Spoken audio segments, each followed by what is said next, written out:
warahmatullahi wabarakatuh. Sebelum masuk ke pokok pembahasan, izinkan saya memperkenalkan kelompok kami, kelompok 7. Saya sendiri sebagai moderator Rizbata Wisaki, di sebelah kiri saya ada Weni Wiani sebagai penyaji 1, dan Misti Fitriani sebagai penyaji 2, dan yang terakhir Michael Adil sebagai penyaji 3. Sebelum masuk ke pokok pembahasan pertama, izinkan saya menjelaskan poin pertama, yaitu hakikat penelitian sejarah. Sejarah merupakan masa lampau manusia sebagai makhluk sosial dan lingkungan hidupnya. Sebelumnya juga untuk mengungkapkan penelitian sejarah harus menggunakan penelitian historis. Tujuan penelitian sejarah atau historis untuk memahami apa yang telah terjadi di masa lalu dan mencoba memahami masa kini atas dasar peristiwa atau pengembangan di masa lampau. Langsung saja masuk ke pokok pembahasan. Penyaji 1 dipersilahkan. Baiklah, di sini saya sebagai penyaji pertama akan menjelaskan tentang jenis-jenis penelitian sejarah. Yang pertama adalah komparatif. Komparatif merupakan penelitian menggunakan metode sejarah untuk membandingkan faktor-faktor sejenis dalam masa lampau. Yang kedua adalah yuridis. Yuridis merupakan penelitian menggunakan metode sejarah untuk mengkaji tentang hukum-hukum sejarah, baik hukum formal maupun non-formal. Yang ketiga adalah biografis. Geografis merupakan penelitian menggunakan metode sejarah untuk mengkaji kehidupan manusia dan hubungan masyarakat. Dan yang terakhir adalah bibliogeografis, merupakan penelitian yang menggunakan metode sejarah untuk membuat interpretasi secara generalistis dari menurut para ahli dalam masalah maupun organisasi. Sekian dari saya kembalikan kepada moderator. Terima kasih kepada penyaji 1. Dilanjutkan kepada penyaji 2.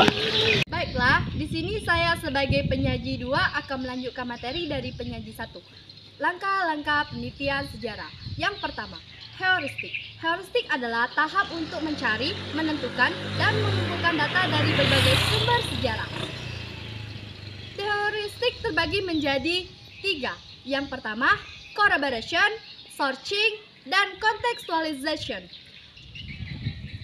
Corroboration adalah di mana tahap yang mengumpulkan data yang ada, dan searching adalah mengidentifikasi penulis, tanggal, dan waktu. Contextualization adalah mengidentifikasi peristiwa, waktu, dan tempat. Yang kedua yaitu kritik atau verifikasi. Kritik atau verifikasi adalah penilaian dari berbagai sumber-sumber sejarah. Kritik terbagi menjadi 2 bagian. Yang pertama yaitu kritik eksternal. Kritik eksternal adalah kritik yang mana meliputi aspek-aspek warna dari berbagai sumber sejarah. Dan kritik internal adalah kritik berbagai mengidentifikasi peristiwa sejarah. Sekian materi dari saya kembalikan ke moderator. Terima kasih kepada penyaji 2. Dipersilakan penyaji 3. Di sini sebagai penyaji 3 akan melanjutkan materi dari penyaji 2 sebelumnya. Saya akan membahas materi tentang interpretasi dan historiografi.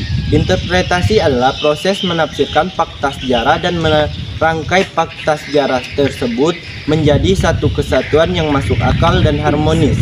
Sedangkan historiografi adalah proses menafsirkan fakta sejarah secara tertulis dan merangkai fakta tersebut yang sudah siap dibaca oleh pembacanya. Sekian materi dari saya kembalikan ke moderator. Presentasi dari kelompok kami. Apabila ada kesalahan kata, kami minta maaf.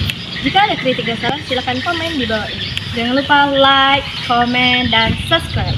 Ayo semangat belajar, karena kita adalah generasi penerus bangsa.